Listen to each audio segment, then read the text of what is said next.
Welcome back.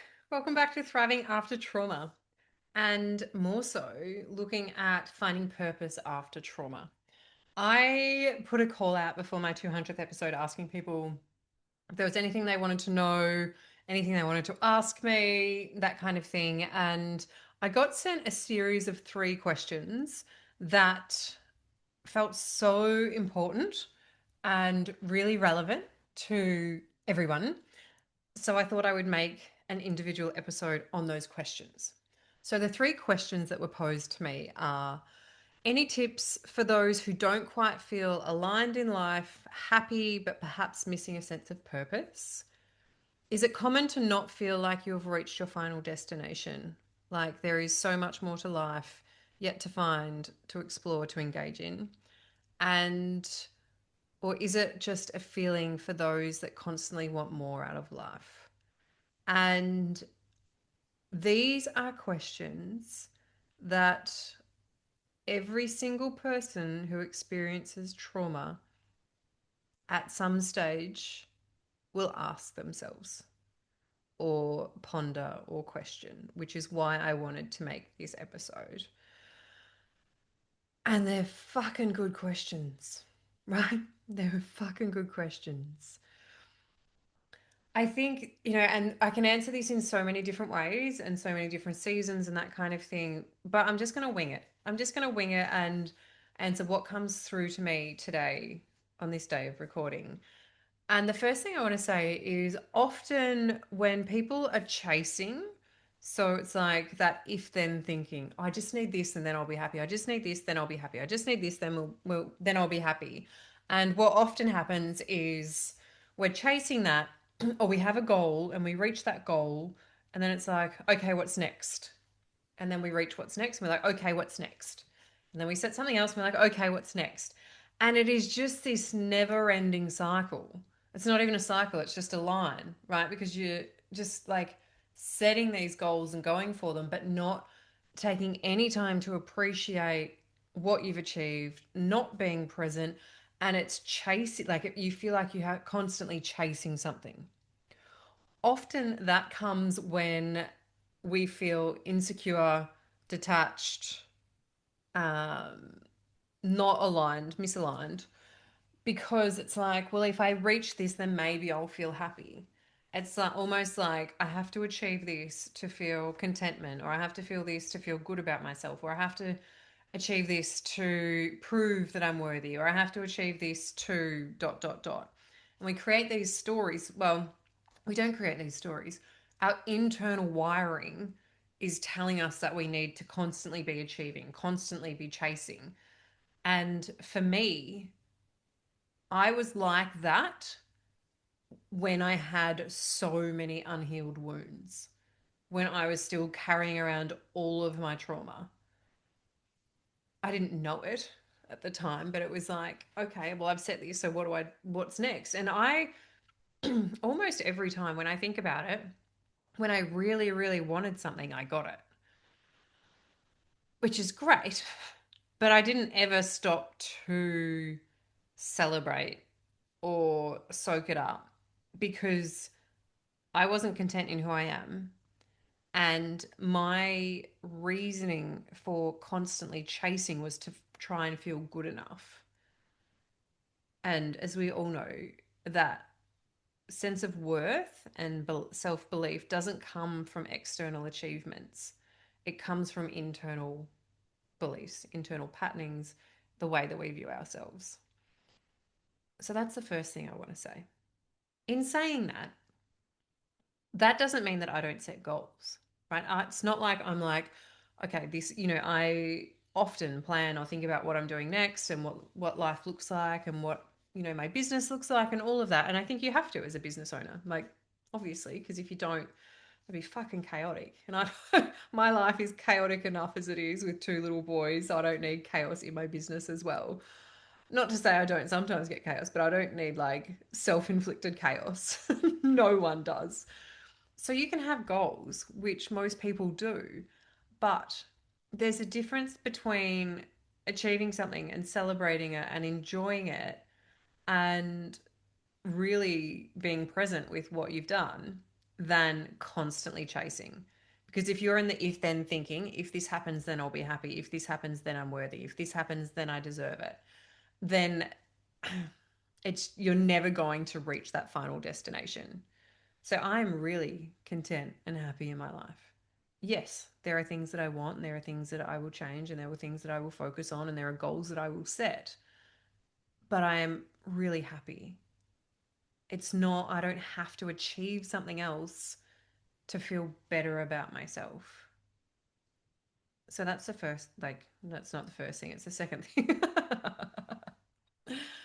And then when we change, as I've kind of spoken to here, I think we still set goals and we still focus on things, but the way that we do it looks differently. And for those of you who don't feel quite aligned or are missing that sense of purpose, yeah, it's time to look at what you want to do. What is it that you want to achieve? What is it that makes you happy? What is it that you're passionate about? What is it that excites you? What is it that makes you feel alive?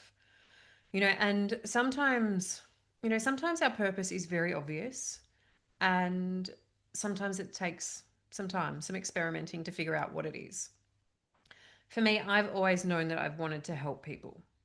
I've shared this a number of times where after I was raped, the and then a few other things happened. It was the story I told myself was bad shit happens to me so I can help others. And that belief saved me, and it paved the path for my purpose before I even realized it. So I had that story and I joined the police force because I genuinely wanted to help people, even though when you said that, it was kind of like laughed at because it was such a cliche answer. But I do honestly believe that a lot of people join the police force because they want to help people, they want to make a difference. Sure, there are some cowboys out there that are joining for maybe not the right reasons. There are probably some lazy people who want the pay and the excellent holidays. Um, and if I'm honest, I joined because I wanted to help people.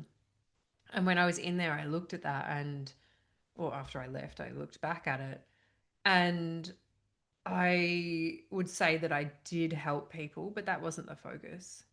You get in and you're kind of trained and drilled to hunt. The excitement is in arresting people, the excitement is in briefs and stats and, that kind of thing. It's not about, and it's funny, like you even look at the statistics and how you're measured. I got secondments really early on in my career because I had the highest number of briefs and I was really good at paperwork. And, a highest number of briefs means I'd arrested the most amount of people. Um, and, so of course, like you prove yourself by arrests, by briefs, by stats. There is no measurement in there about how many victims you helped, how many domestic violent victims you saved, how many lives you saved, how many people you stopped from having a stalker, how many people you rescued. And that makes me really sad now because I was that person. You know, I I never reported my rape to the police. I went to the police when my abusive ex like escalated and was stalking me and threw a glass at my head and was told there was nothing they could do. I went to the police when I had a stalker and they told me there was nothing they could do. And I was just turned away. And when I was in there, I was one of those people. I would like to think that I didn't just turn people away, but I know for a fact that there are situations that I didn't handle the way that I would now. But that's ingrained in you, right? Anyway, I've totally digressed. Totally digressed. But I wanted to help people. I left the police force and being a cop had become my identity. It was like, this is who I am. And when I was working with my psychologist, she's like, well, what do you enjoy about it? I'm like, it ticks all my boxes, right? It ticks all of my boxes. And she said to me, and I laughed at her at the time, she's like, well, maybe it's a matter of still ticking your boxes, but your boxes are ticked by different things. And I was like, that's ridiculous. But it's not, right? And then when I was working at the uni, I love that job. And that was I was genuinely helping people. I was supporting people. And that felt really good. And then it also started to get a little bit heavy. Dealing with active trauma every day, it's taxing as well as, working in a political environment and, that kind of thing. It can be exhausting. And then I discovered coaching where I get to genuinely help people, but it's not on me to help them. So I hold the container and I hold the space and I get to support them in the most beautiful way, but they're the ones doing the work. And I don't know, there's something so exciting to me about seeing that. So exciting to celebrate other people and their achievements and what they're doing and to be to be witness to that. And that's how I found my purpose. So I always knew that my purpose was to help people. I just didn't know how. And for some people, it's like, what do you love? Like, what do you love? And what makes you happy? Like, what sets your heart on fire? For some people, numbers. They're like, I fucking love numbers. And they're accountants and they're like, this is my purpose.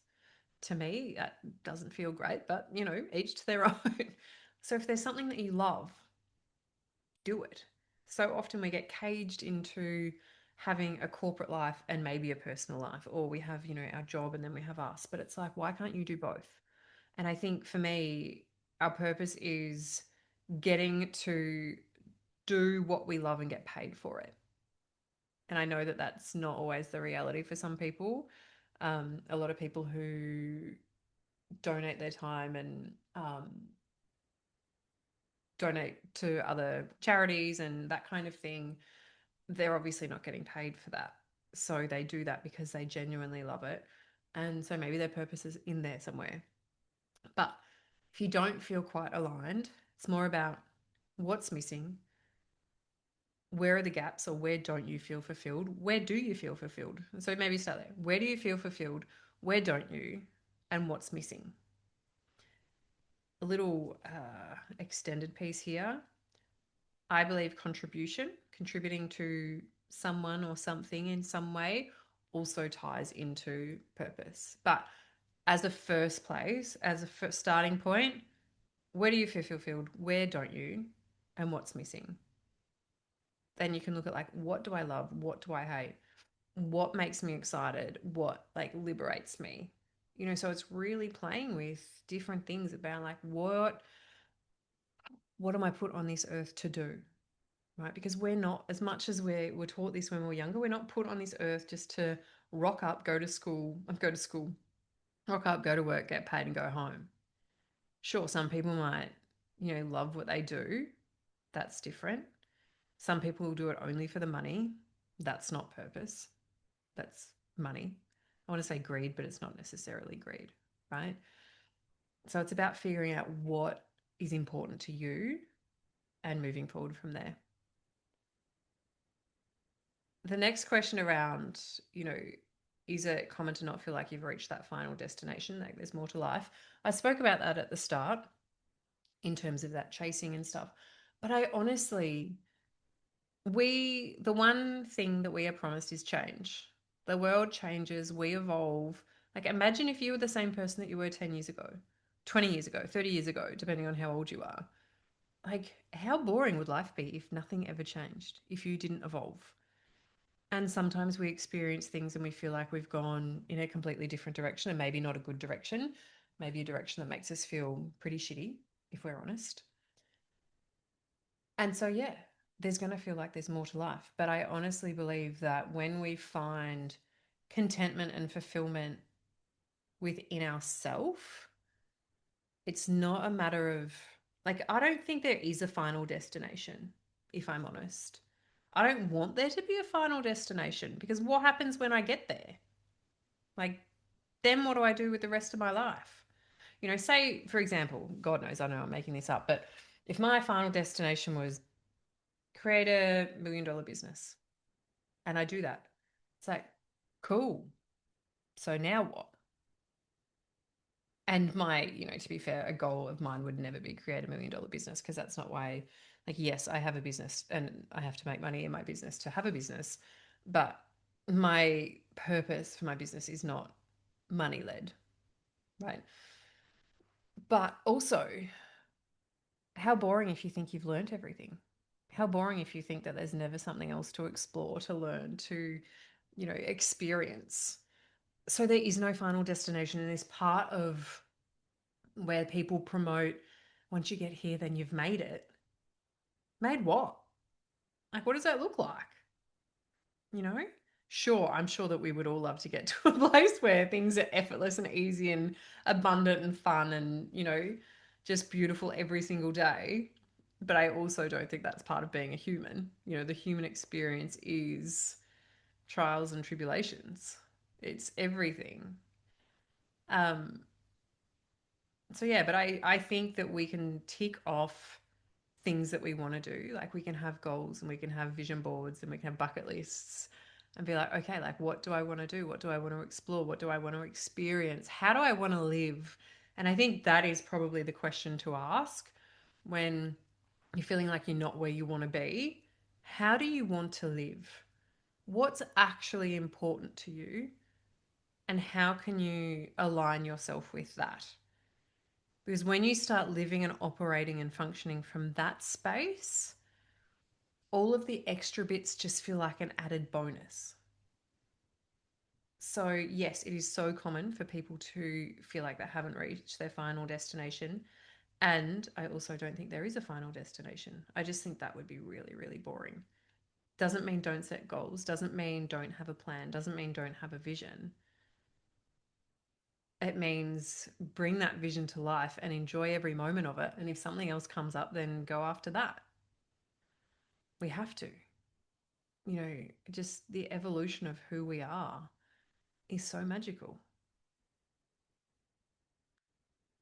And I think if we're constantly wanting more out of life, we are missing, there's something missing.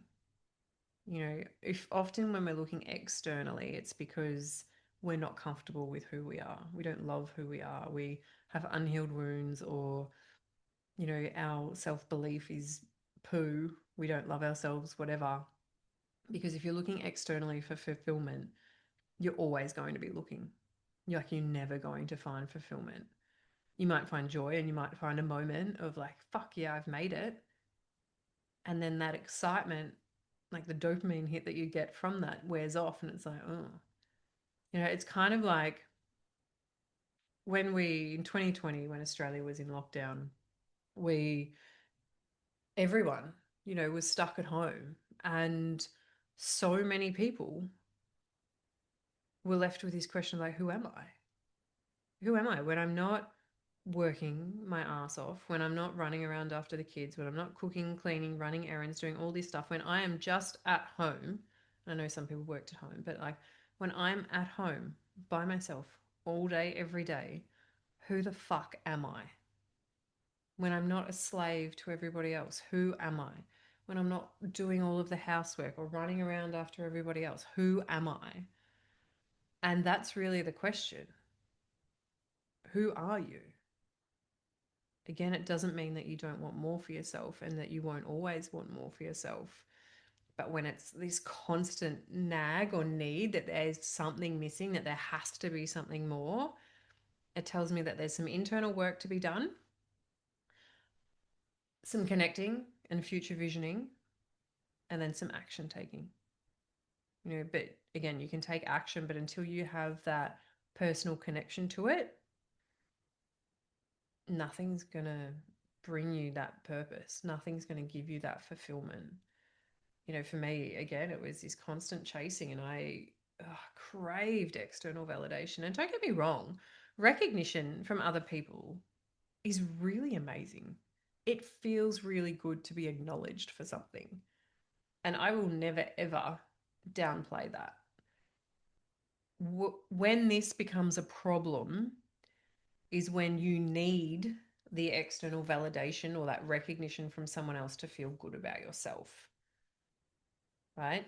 And that can sometimes be a bit of a trap because often it's like, I don't need anyone to make me feel good. It's like, no, you don't, and you shouldn't. And also, it's really fucking nice for someone to tell you how great you are. Really nice, you know? Um, I recently found out that the Beautiful You Coaching Academy podcast had released their Inspired Coach, is their podcast. They released their 100th episode, and I got tagged saying, I hadn't listened to it, saying, congratulations to Jackie on being in the top 10. I was like, oh, I wonder what number I am. And I was more curious than anything. And so I went and listened to it, and I was number 3. And I was like, how fucking cool is that? Like, amazing. And I rang Chris, my husband. Wow, that's the first time I've said that on here. My husband. Um, and I was like, guess what? Here's a really cool thing. And I said, I'm like, my podcast is and not that, you know, not that I focus on numbers and like I'm not driven by that. Like that doesn't matter. But it's still nice to know that Martin was the third highest downloads, third highest listen to. That's terrible English. It's like, okay, people want to hear from me. And that's really cool. So we can celebrate and we can take that in and we can enjoy that. It's the same as some consulting work I've been doing where, you know, they're stoked with me. They're like, oh, this is so great. And I'm like, yeah, it is. And I'm sure some people will be like, oh, you're so arrogant. No, I'm not. I just know where my zone of genius lies and I know what I'm good at. And once upon a time, I never would have claimed that because I would have thought that it would have made me arrogant or that I was up myself, or I would have justified saying that with saying without, I don't want to sound up myself, but. And there is this story that we have that we're not allowed to talk about what we're good at.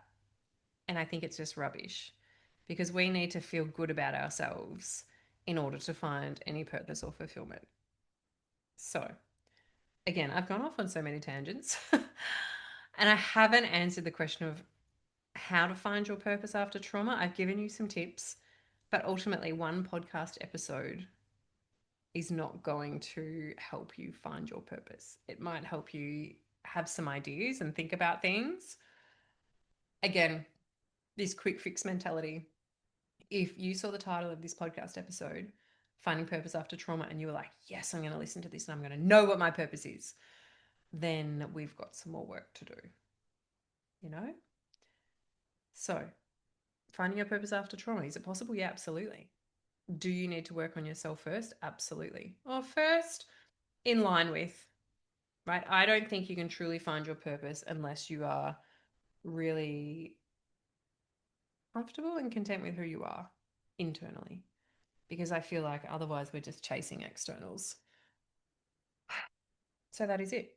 But if you are someone who does want support with finding your purpose, you're like, I just know that there's something missing and I need to, like, I really, really want to work on this, please reach out to me. I do have space for 2 one-on-ones at the moment. So if you wanted to do some one-on-one coaching, please let me know. Otherwise, Visionaries, I'm taking monthly enrollments for that as well. So the best way is to book a discovery call. We can chat about what it is that you want and go from there. But do know that if you want support, I'm here to support you.